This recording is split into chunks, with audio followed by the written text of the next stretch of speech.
Hello and welcome to the FEZ Show. It is the 5th of May 2020 and we have some great topics to talk to you about today. But the team is a bit small today, but that doesn't mean it's any less quality. Joining me on the show is the other ginger member of the group, Jack Pickering.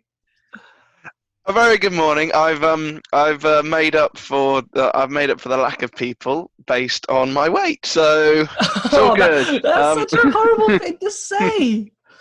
But yeah, I'm messing. But obviously, me and Jack, quite clearly, both Jacks, quite ginger. So the ginger group, I think that we should be called today, and it's just the two of us. You know what? I was thinking of playing that. I was so thinking of playing that. Oh man, no!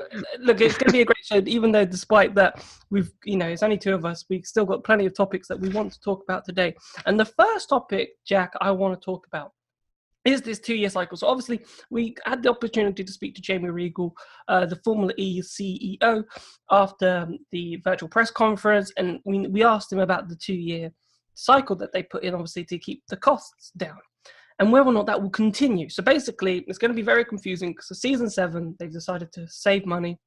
And, teams can either keep their powertrain that they're using this season and move that into next season. So in season 7, so basically using the same car, same powertrain, or they could build a whole new powertrain, but they need to use that powertrain for season 7 and season 8. So therefore, we're going to get this discrepancy potentially, Jack, that we might have some cars in season 7 powertrains, some cars in season 6 powertrains next season, and that might make everything really confusing in terms of what powertrain everyone's got, and it could easily lose a casual viewer. Possibly. I didn't think of it from that standpoint, but yeah, I get the idea of doing the 2-year cycle now, just to make it nice and nice and simple, so that going into next season and the season after, we don't have as much cost constraints.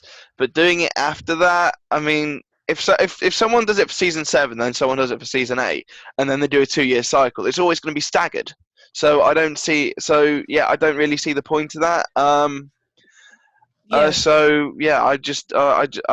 don't like the idea of like one team just like being up there in season 7, then down there in season 8. Actually, no, I love that idea. It makes it unpredictable, but I think it makes it a little bit unfair. And that's what, in terms of this, if we are, because then obviously we spoke to Jamie Regal and he said that obviously the long-term initiatives of Formula E are up for debate at this precise moment, whether or not they go back to a 1-year powertrain cycle, which makes the most sense to me.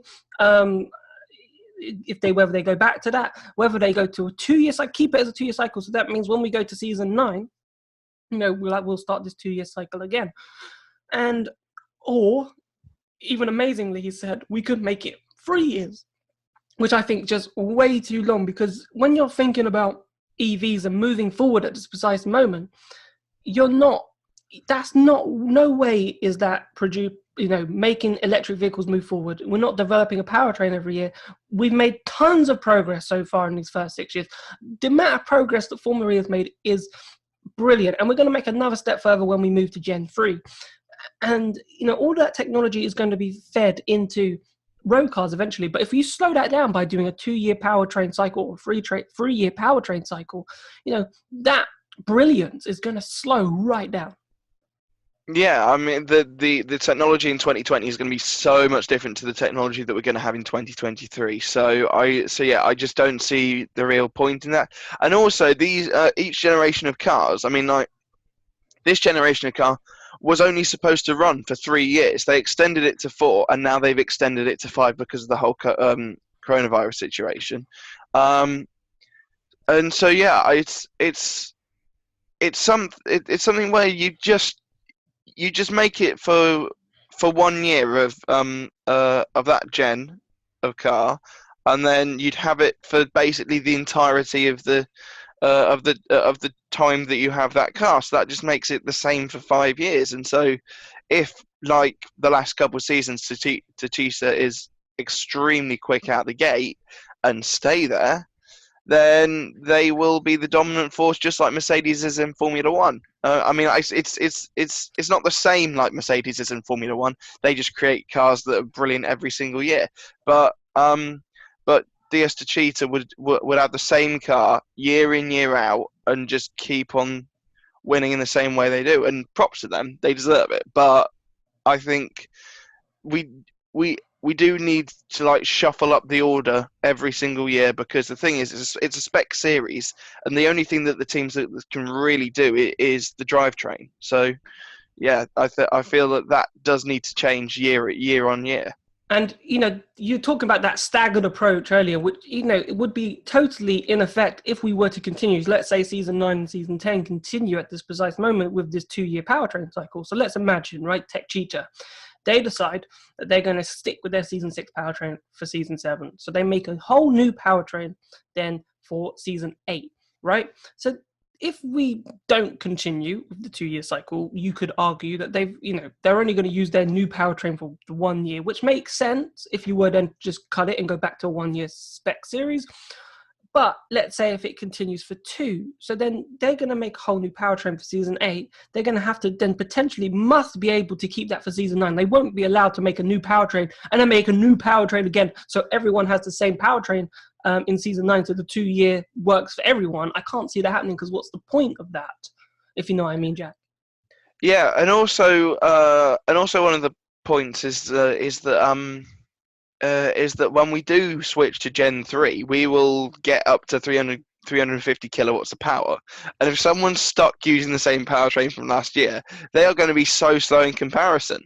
So, but yeah, I'm sure that they'd sort that out, and I am just speaking gibberish. But still, it just wouldn't make sense from that standpoint that the 2-year cycle will work, except for 1 year where everyone has to reset their cars. So yeah.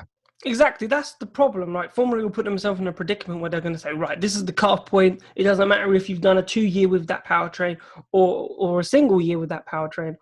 This is the cut-off point in order for everyone to start again in Gen 3. I think, honestly, it creates more problems than it should. Obviously, I understand why it's been brought in, Jack. Obviously, cost is huge. But I think with this series becoming more and more great manufacturers in it, I know you're going to say to me, teams like Audi, obviously they're pulling out DTM, so they're going to file more money into Formula E. You've got Mercedes, Porsche, they're going to file more money. Jaguar, money is going to have to be pushed into this series. Like, no matter of a doubt, people are saying that this is the next best thing, and in order to make the next best thing, you've got to put money into it, because there's going to be a big payoff in terms of your road car facilities. So, in terms of keeping costs down, which Formula E have to do, Formula E have to keep costs down, because we don't want to get out of control. We don't want it to become like Formula One in a sense where there's a massive discrepancy between teams, because Jaguar says, look, I'm only putting 50 million euros in, whereas Porsche go, no, I'm going to put 100 million euros in. And we don't want that. We want some sort of cost control element in there, but I feel like this is the wrong way to go about it. Yeah, I completely agree. I do think the cost cap may be necessary in the next couple of years. However, the thing is with Formula E is that because this is almost a spec series, it does mean that the cars are so close together. They only have really one thing that divides them, which is the powertrain, and so this whole 2-year cycle, it will mess it up for like the next couple of years. But to keep it like that, for me, it just makes no sense whatsoever. Just revert back to the 1-year cycle after. It means that everyone's on a level playing field there, and then this should only be a thing because of the current situation that we're in. Once this situation is over, go back to what it was. Yeah, because it seems like very much from speaking to Jamie Regal is that this was implemented due to the situation that we had. We did ask him, what about a super season? Continuing, which he sort of ignored the question slightly. We asked him, did you think instead of doing this 2-year cycle, making these things quite crazy, why didn't everyone just keep the same powertrain that they have from this season's car, and then just extend the calendar into 2021 and just say, look, we'll do another 8 races.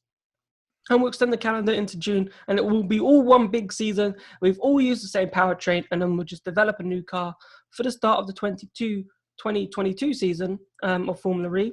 But, Jack, I think the main problem with that idea is Formula E in Season 7 becomes an FIA World Championship event. And I have a feeling that is the reason why they haven't thought of this super season or just carrying over the same powertrain into 2021.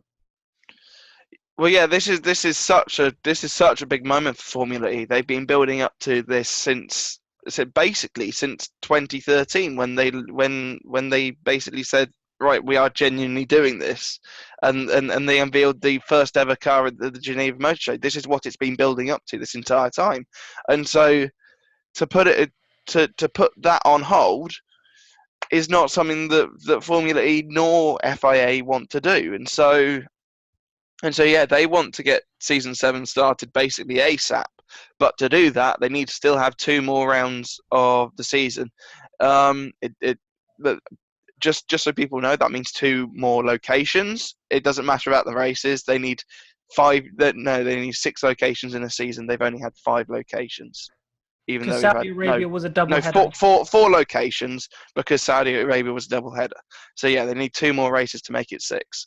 So in 2 different locations. So therefore, yes. For example, a Berlin race, a double header is not 2 races. It's not, that would only count as 1 location. So we'd still need to do another race somewhere else in the world in order for it to be official, be an official championship. I'm just trying to think then, they're becoming a world championship is just this interesting side note. You know how at the moment we call it Formula E Champions? And I was just interested to get your opinion on this actually, because it's been tossing in my brain. Will Formula E, when they go back in, let's say 10, 20 years time, when we're a bit older, and we go back and we look at the stats from Formula E, do you think they're going to start it from Season 1? Or do you think these official World Championship stats, and it'll be sort of clouded, and basically everything starts from next season when it's Season 7, when it's an official World Championship? Oh yeah, these are the World Championship stats, but we sort of forget the 6 seasons? Or do you think Formula E are going to include those 6 seasons of stats in this sort of World Championship thing? I hope that they include the first 6 seasons, because I do feel that they'd be a little bit left out, because they still work towards what was an amazing prize. So yeah, I would be disappointed if they weren't involved. But yeah, I just don't really see a way that they can they can push all this to one side and then be like, no, it started in 2021, and so yeah. No, I can't see that happening. It's that's what I mean. We're kind of we're in 60 odd events now. Are they going to say this was the 1000th FIA Formula E World Championship event? But we're now we had 70 before, from 2014. It'd be a shame, really, I think, for the stats to sort of go, this is just from the World Championship event. If you include the 6 seasons, then you've got this is where he would be. And I'm just put it all as one. It's just, I understand it in terms of obviously Formula One before it became the FIA Formula One World Championship. There was basically Formula One going on before 1950, before obviously it all became a World Championship, and obviously there were drivers in it.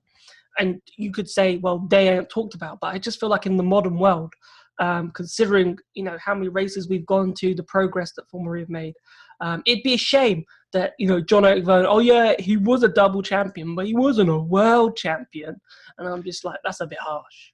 Yeah, no, I reckon we will find out rather soon. I think we'll find out maybe 4 seasons time when we reach the 100th Formula E race.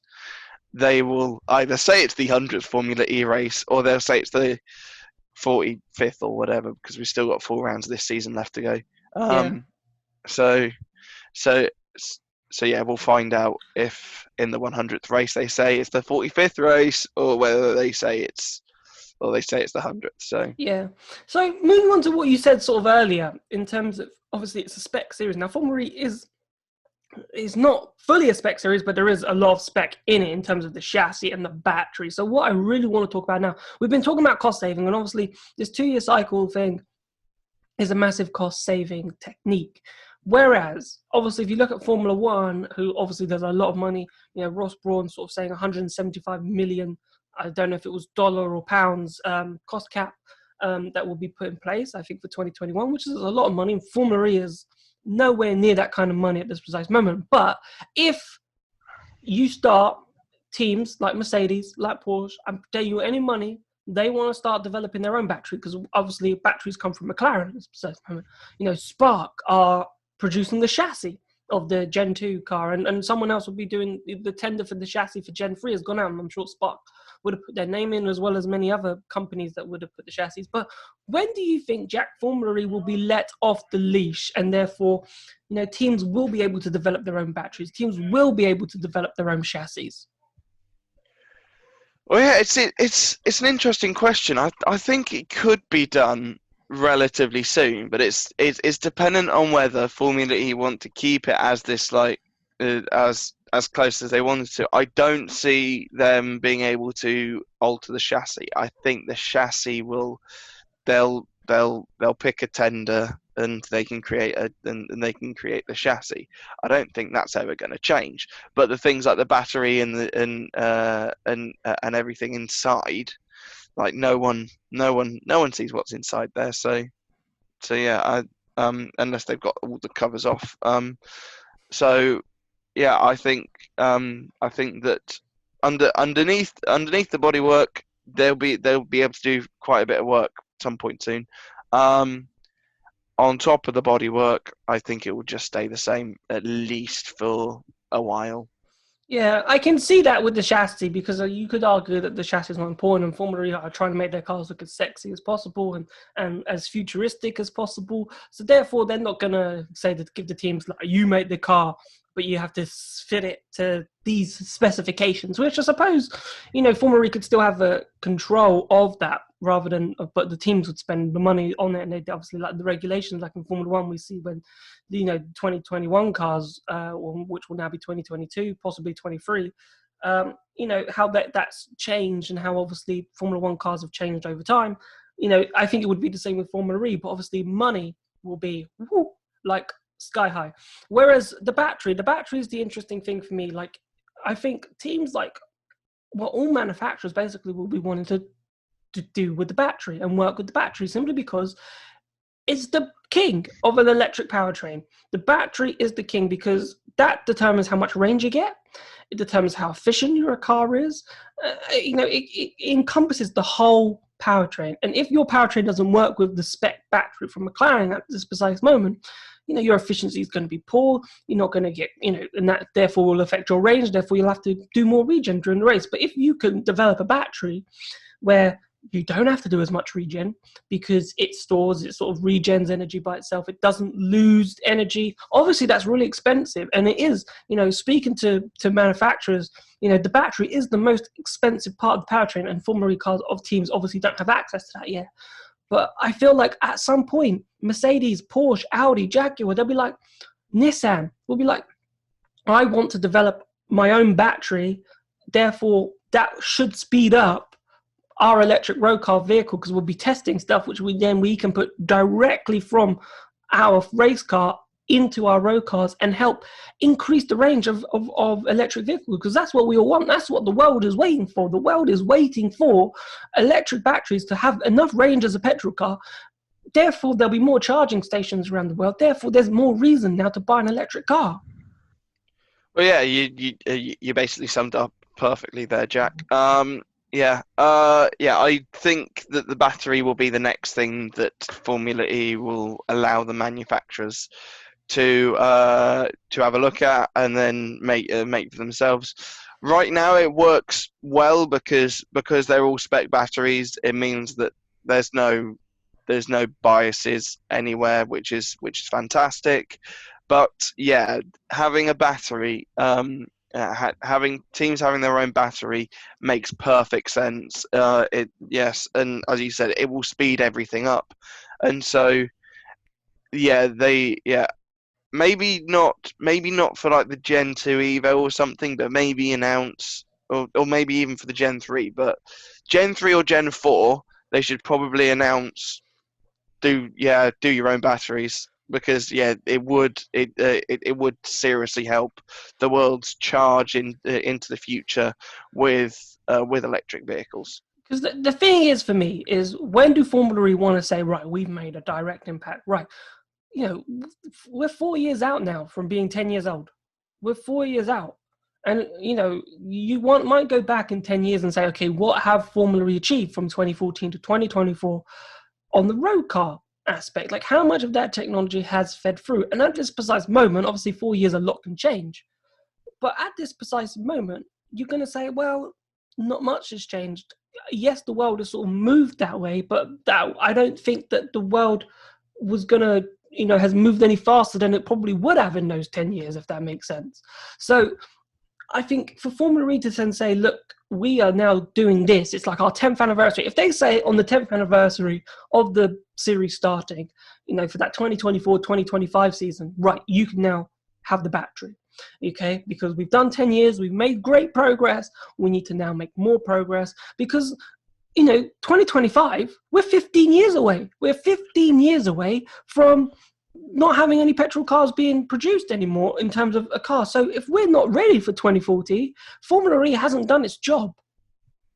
No, not really at all. And that was one of the main reasons that Formula E really started up. Not just because we love racing and we'd like to see more racing, as much racing as possible. But but yeah, also for this also for manufacturers to just go further out into exploring into electric vehicles and just creating the future. This is why we have so many manufacturers in this sport.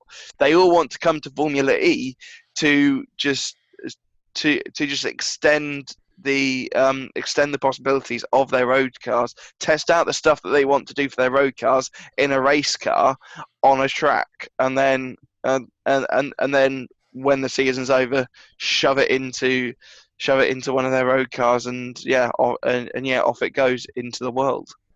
Which is what they want, and it has to happen soon. I think not maybe letting off the leash fully and a Formula E car having to build everything like the chassis, but I think that will come one day. I can't see it being a spec chassis forever. Like, when this series becomes really big and electric cars are the norm or becoming the norm, I think teams like Mercedes, especially Porsche, they're such big manufacturers. BMW will be wanting to sort of say, let me build this car now. We've got the funding. Give us a cost cap of like 120 million, for example, and we'll try and do it all within that. And then it's great, obviously, you've got companies like Spark and McLaren at this precise moment, entering and doing, or throwing it out there, rather than maybe the teams making the batteries, they partner with someone. So maybe Mercedes say, look, we're going to make batteries. And they can still do that, Mercedes can be a tender, but instead of having just one tender, you have 3 or 4 tenders, 3 or 4 people, and then you can pick, all right, I'm going to take the McLaren battery, I'm going to take the Mercedes battery, I'm going to take the Jaguar battery, because they've put their hat in the ring and you've opened up to more tenders. Therefore, you get a bit more spice in the championship as well, because, you might have differences between the batteries. Some might be good, some might be rubbish. Yes, then obviously this really competitive streak that we have at the moment of the cars being so close together will probably not longer exist. You probably will have Mercedes or Jaguar, for example, creating the best batteries. Therefore, the Jaguar battery teams or the Mercedes battery teams are at the front.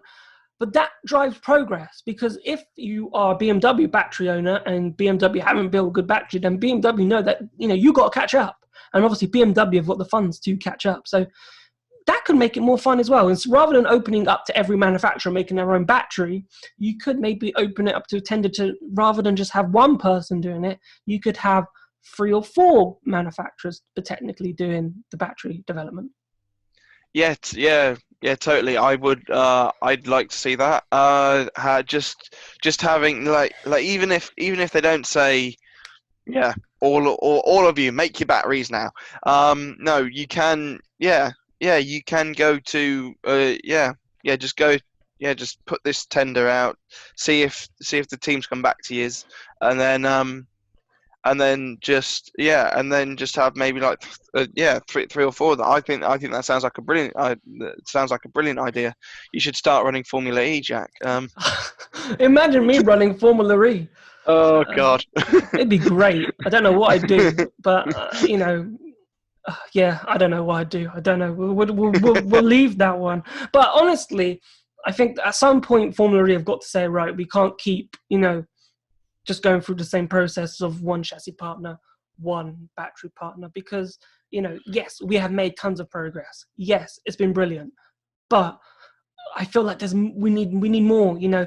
I've been to many press conferences and many sort of things where Formula E have really done this, like, not propaganda, but when they do these things, like, you get guests put the internal combustion engine in the museum, and I'm like, giving that to Formula E to do, and I'm like, when internal combustion engines are actually forced into the museum, am I going to be saying that's because of Formula E, or am I just going to be saying because that's what everyone in the world decided we need to do? If that makes sense. And with Formula E saying, yes, we want to do this, we want to make sure that, we are the ones that put the internal combustion engine in the museum, we're the ones that really sparked the change forward. In 2040, am I going to be saying, Formula E did that, Formula E were that, or am I going to be saying, actually, Formula E helped, but they weren't really the main factor in putting an internal combustion engine to sleep? Well, yeah, I think Formula E will play their part in that. I do think there will be some. I still think there will be some petrol powered cars in the world in 2040. But yeah, I think the majority of them will be electric, and and the and that most of them may be in a museum. But yeah, Formula E will have helped. Formula E won't have like played their part in shoving them into a museum. They would have played a part in developing these electric engines, developing the future of transport, and so I wouldn't say that it's their fault that there'd be some petrol powered machines in the museum, but I think they would have helped. No, they definitely would have helped. I'm not saying they're going to be the main factor. Like, I think that's a bit optimistic, but when you come to write the obituary for an internal combustion engine, possibly in 2040, then, are you going to be mentioning, Formula E, really kick-started, brought in the manufacturers, really kick-started it? You might say they kick-started it, but then did they finish it? Or did they just start the movement and everyone else finished it off? And I don't know what Formula E want in that role, because they, still so many in the beginning, season 3, season 4, so many press conferences, so many events where they were talking about, making that real change, making that impact, making that thing that says, yes, we did it. We really pushed this change. And, at the way the world is at the moment, obviously, even more people thinking now that electric vehicle technology, makes sense. Nico Rosberg was, I think, probably mentioning Mercedes, was saying that, they're not going to probably continue making diesel cars once they go back into the factory, because what's the point? We might as well just start afresh, start clean, and focus more on electric vehicles. So, other factors might have obviously made that change, but Formula E were at the forefront, and are Formula E going to stay at the forefront? That's my question, and that's what we want to find out over the next couple of weeks/years. Last topic then to talk about is the calendar, because obviously we've talked about the calendar many times, and we even made reference to it there. But Alejandro Agag recently said that maybe some races at London, the Nightingale Hospital was officially put on standby as the things start to get a little bit better in the United Kingdom. I think they've only got 20 patients out of that 4,000 left in the hospital. Not saying that's going to be taken down anytime soon, or that means we can go to a race in London in September. But, early signs there suggest that could be good. And the Agag was talking that London is obviously, they're still thinking about potentially maybe moving the date back, for example, or using a UK track elsewhere. He mentioned Korea, which I thought was really interesting. Obviously, Korea doing really well right now, and people being outside, and obviously Berlin. For me, Jack, though, I can't see, with most teams now being based in Europe, going to the other side of the world, racing in Asia for me for Korea. I just can't see it. Like, yes, I know Korea is doing really well, and they've been fantastic, kept the death rate really low, really contained the virus, and people are pretty much outside now, which is great. But I don't think shipping everything over to Korea to do a race is sustainable or the right thing to do. I think staying in Europe and just doing a couple of races just to get the season over and done with effectively is the best way to go. Yeah, definitely staying in Europe, I think, is the best option. Yes, Europe is probably doing the worst out of the 5 continents right now, but yeah, just like traveling out to traveling all the way out to Korea, and then just like and also shutting the streets down on a day that it wasn't planned to. I think it'll be a little bit harder doing that, which is why I've said go to Berlin.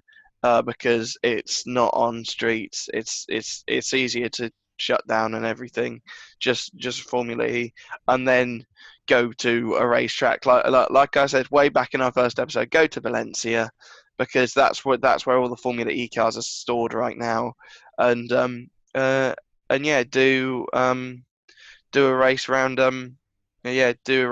Circuit Ricardo Tormo. You use the full circuit, not the cheap one that they were using for testing. The full MotoGP layout, please, and yeah, how both of them be double headers, finish the season off there. But yeah, I can see other races. I'm amazed that London is still being suggested. It could all be over by September, but I think just to pack away the entire night and get in hospital, set up a Formula E track and go and go racing, I think that's easier said than done. And so that's why I say it's a little bit easier to go to Berlin and then also to Valencia or Donny or Portimao or somewhere. Yeah, because this could be the perfect time for Berlin. They could do all the races at Berlin, and even the Gag sort of said that to E4MLD when he spoke to them. You could just make 3 different track layouts for those 3 different weekends, for example, and you could do double headers. I think we will be seeing a lot of double headers, but I don't think they need to do, in order to get the races up, I don't think they need to go to 5 or 6 different cities. I think they need to go to as minimum amount of cities as possible. Berlin, get 2 races done there, and so forth. Then it's all over, if that makes sense, and we can just put it to bed. Fine, we got through the COVID-19 year, and bish bash bosh, happy days. Yeah, exactly. Yeah, I think we as I said, we need 2 rounds left for this season. 2 locations left for this season. Go to 2 locations, get this season over, and then start in Diriyah in January. Simple as. I'm looking forward to recapping the 2020 season in a couple of years' time. I think it'll be absolutely hilarious. Jack, we managed it. Just 2 of us. Yeah. We managed to speak for half an hour. The Ginger group, we did great. I think we held the fort well. So thank you so much for joining me this morning. More than welcome, mate. Well, if you've been enjoying the content, remember you can hit that like button and that subscribe button. Thank you so much for watching. You've been watching the FEZ Show. We'll be back tomorrow. Goodbye.